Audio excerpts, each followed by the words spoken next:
बिस्मिल्लाहिर्रहमानिर्रहीम। Dear students, second एमटीक्यू FBT चलते हैं, देखते हैं एमटीक्यू की तरफ। बैकग्राउंड हमारे पास गिवन है, क्या कहते हैं जी, पी को इज रीस्ट्रक्चरिंग आप जानते होंगे कि रीस्ट्रक्चरिंग क्या होती है। हमने F3 में भी रीस्ट्रक्चरिंग प्रोविजन की भी बात की थी। As part of this process the organisation is considering either outsourcing its IT function or establishing an IT service center under a shared service approach। क्या काम कह रहे हैं? कहते हैं दो मेरे पास ऑप्शन है कि मैं अपना आईटी जो है वो आउटसोर्स कर दूं, किसी दूसरी ऑर्गेनाइजेशन को दे दूं कि वो जाने और आईटी जाने। जैसा हम स्पेशलिस्ट को मार्केटिंग हम अक्सर आउटसोर्स कर देते हैं। आजकल बहुत सारी ऑर्गेनाइजेशन डिजिटल मार्केटिंग आउटसोर्स कर लेती हैं। आप बहुत सारे एड्स देख रहे होते हैं, बहुत सारी एजेंसीज हैं जो क्या कर रही हैं, डिजिटल मार्केटिंग सर्विसेज ऑफर कर रही हैं। तो इसी तरह आईटी सर्विसेज भी कंपनीज क्या करती हैं, आईटी सर्विसेज भी बाहर हम क्या कर देते हैं, आउटसोर्स कर देते हैं डिफरेंट कंपनीज को। तो we have two option, one is outsourcing an IT and number two option is shared service approach. हमने कहा हम मिल के क्या कर लेते हैं, हम सर्विसेज को शेयर कर लेते हैं। अब आगे चलते हैं, क्या कहते हैं, indicate whether the following statements are true और फॉल्स। हमने क्या बताना है, ट्रू या फॉल्स बताना है। वी हैव फोर स्टेटमेंट्स और ईच कंटेन 0.5 मार्क्स। तो 2 मार्क्स के लिए है। चलते हैं स्टेटमेंट की तरफ। कहता है under both outsourcing and a shared service approach PICO department would be treated as customers.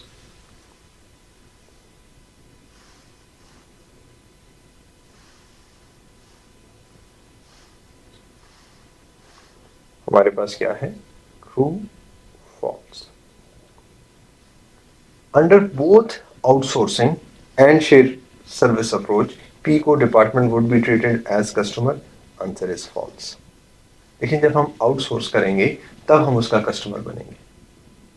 जिस कंपनी से हम सर्विस ले रहे हैं उस कंपनी के लिए हम कब कस्टमर होंगे, जब हम उनसे कोई काम करवा रहे हैं तो हम उनके कस्टमर हैं। जब हम शेयर्ड सर्विसेज हैं फिर हम उनके कस्टमर नहीं हैं, फिर तो हम इकट्ठे मिल के काम कर रहे हैं। तो this statement is false. Second one is a shared service approach would enable PICO to retain greater control of its IT function than if outsourcing। कहता है अगर हम मिल के काम कर लें और एक ये है कि थर्ड पार्टी को दे दें तो ज्यादा कंट्रोल किस पे होगा, मिल के काम करने पे। तो क्या ये बात ठीक है? यस, जब आप मिल के काम करेंगे तो आपकी इन्वॉल्वमेंट होगी, और जब आपकी इन्वॉल्वमेंट होगी तो आपका कंट्रोल होगा। तो this statement is true. Third one पे चलते हैं। Outsourcing would result in fewer redundancy at PICO than if adopted a shared service approach।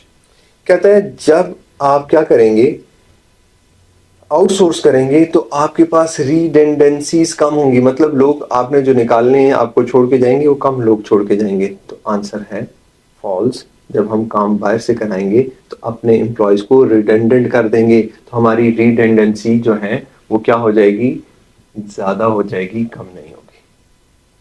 तो लास्ट वन कहता है outsourcing would provide the reassurance of agreed service level but a shared service approach would not. Outsourcing would provide the reassurance of agreed service. तो कहता है outsourcing में हम क्या करते हैं, हम रीअश्योर करते हैं, दो पार्टीज आपस में सर्विसेज को एग्री कर लेती हैं। तो क्या ये बात ठीक है? तो आंसर इज यस, कि हाँ, हम जब आउटसोर्स करेंगे तो हमें पता होगा कि हमने क्या सर्विस लेनी है। जो हमें सर्विस प्रोवाइड कर रहा है उसे पता होगा कि उसने क्या सर्विस देनी है, but a sheer service would not.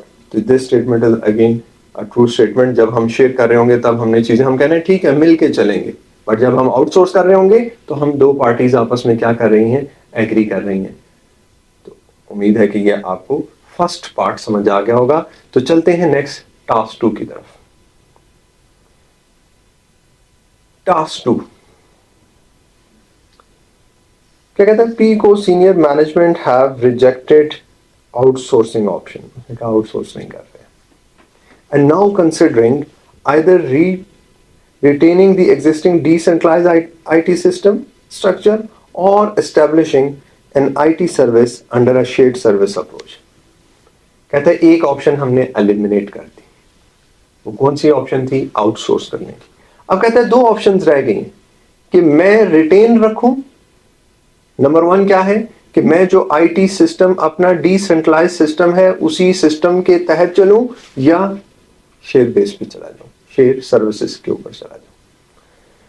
कहता है which of the following is a valid advantage of PICO of establishing an IT shared service center? कहता है बताओ क्या वैलिड एडवांटेज होगा किसको? पीको को, कि वो आईटी शेयर्ड सर्विस सेंटर की तरफ जाए।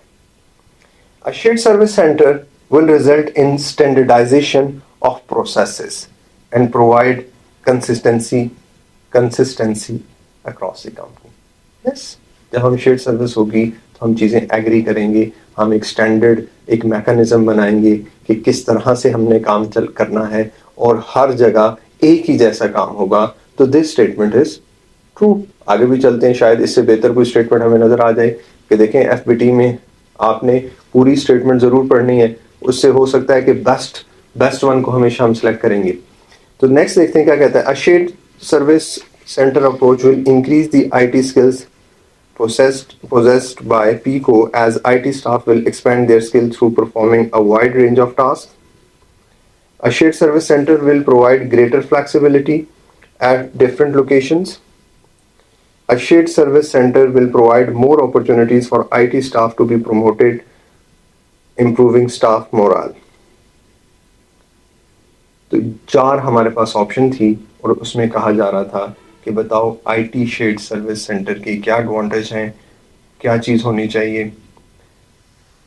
तो मैंने यहाँ पे जो सिलेक्ट की है वो है ए ऑप्शन कि shared service centre will result in standardisation of processes and provide consistency across the company.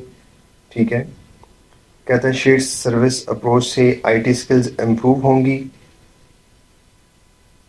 जब वो ज़्यादा काम करेंगे तो सर्विसेज इम्प्रूव होंगी, बी में कह रहा था। और सी में क्या कह रहा था? अ shared service centre will provide greater flexibility at different locations. तो ग्रेटर फ्लेक्सिबिलिटी नहीं होगी, जब आप खुद से काम कर रहे होते हैं, किसी के साथ मिलकर नहीं कर रहे, तब ज़्यादा आप फ्लेक्सिबल होते हैं। अ shared service centre will provide more opportunities for IT staff to be promoted in improving staff morale। तो शेयर्ड सर्विस के अंदर प्रमोशन के चांस कम होंगे क्योंकि हमें उस परफॉर्मेंस का जब हम एनालिसिस करेंगे तो वो उतना बेहतर एनालिसिस नहीं हो सकेगा। तो ए इज द बेस्ट ऑप्शन। उम्मीद है कि ये भी एमटीक्यू आपको समझ आ गया होगा और इंशाल्लाह नेक्स्ट वीडियो में दोबारा मिलते हैं।